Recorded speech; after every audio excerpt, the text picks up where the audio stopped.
ఆంధ్రప్రదేశ్లోని రాయలసీమలో కడప జిల్లాలో వైసీపీ పార్టీకి కంచుకోట లాంటి నియోజకవర్గం ఏంటి అని అడిగితే మొదట పులివెందుల అని చెబుతారు.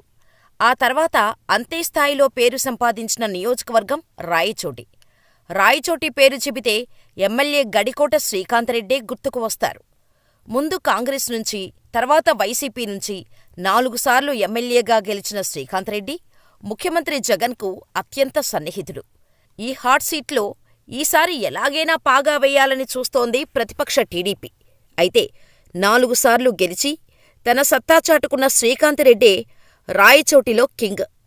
ఆయనకు సరైన ప్రత్యర్థిగా మండిపల్లి రాంప్రసాద్ రెడ్డి నిలబడ్డారా? మండిపల్లికి వైసీపీ కోటను బద్దలు కొట్టే సామర్థ్యం ఉందా? శ్రీకాంతరెడ్డి కోటను టచ్ చేయడం అంత ఈజీనా? ఈ వీడియోలో తెలుసుకుందాం.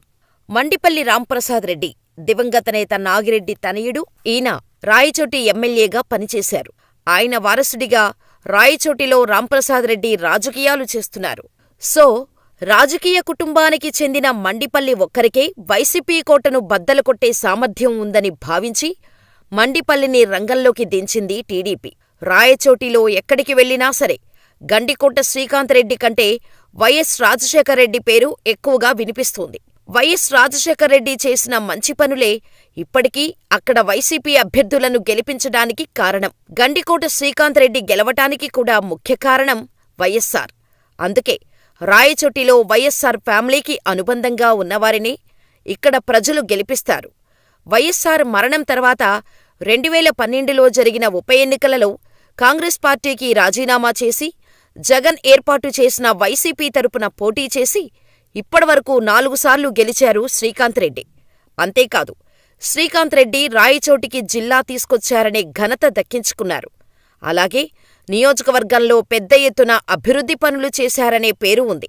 తొలిసారి కాంగ్రెస్ ఎమ్మెల్యేగా గెలిచిన శ్రీకాంతరెడ్డి ముఖ్యమంత్రి జగన్కు అత్యంత సన్నిహితుడు.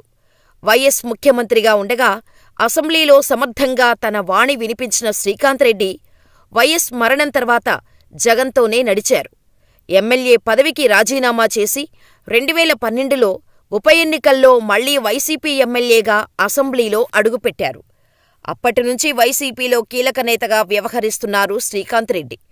2014, 2019 ఎన్నికల్లోనూ ఘన విజయం సాధించి నియోజకవర్గంలో తనకు తిరుగులేదని నిరూపించుకున్నారు శ్రీకాంతరెడ్డి. ఇక టీడీపీ విషయానికి వస్తే తారకరత్నకి దగ్గరైన బంధువైన ద్వారకానాథరెడ్డి, ఈయన ఇంటి పేరు కూడా గండికోట. ఈయన గతంలో వైఎస్సార్సీపీలో ఉండేవారు. కాని తర్వాత కాలంలో టీడీపీలోకి చేరినా టికెట్టు ఇవ్వలేదు. ఇప్పటికే ఎంతోమంది నాయకులను టీడీపీ సర్వే చెయ్యగా చివరికి రాంప్రసాద్ రెడ్డికి టికెట్ ఇచ్చారు. వైసీపీ నుంచి ఈయన కూడా టీడీపీలో చేరారు. ఈయన సొంత మండలం చిన్నముండెంలో మాత్రమే ఈయనకు ఎక్కువ సపోర్టు లభిస్తోంది. మిగతా ఏ ప్రాంతంలోకి వెళ్లినా అక్కడ గండికోట శ్రీకాంతరెడ్డి పేరు వినిపిస్తోంది. ఒకప్పుడు కడప జిల్లా రాజకీయ సంచలనాలకు కేంద్రంగా ఉన్న రాయచోటి ఇప్పుడు అన్నమయ్య జిల్లా కేంద్రంగా మారింది. రాజంపేట పార్లమెంటు పరిధిలోకి వస్తుంది. 1955లో ఏర్పడిన నియోజకవర్గం నుంచి ఎక్కువసార్లు కాంగ్రెస్ పార్టీనే గెలిచింది. టీడీపీ సీనియర్ నేత సుగవాసి పాలకొండ్రాయుడు హవాతో కాంగ్రెస్ వెనకబడినా 2009లో సిట్టింగ్ ఎమ్మెల్యే గడికోట శ్రీకాంతరెడ్డి ఎంట్రీతో ఇక్కడ రాజకీయం మొత్తం మారిపోయిందనేది రాజకీయ నిపుణుల మాట. అయితే 2024లో మండిపల్లి రాంప్రసాద్ రెడ్డి రాజకీయ కుటుంబం నుంచి ఎంట్రీ ఇచ్చినా ఎమ్మెల్యే శ్రీకాంతరెడ్డిని ఢీకొట్టడం అంత ఈజీ కాదనేది రాజకీయ వర్గాల మాట.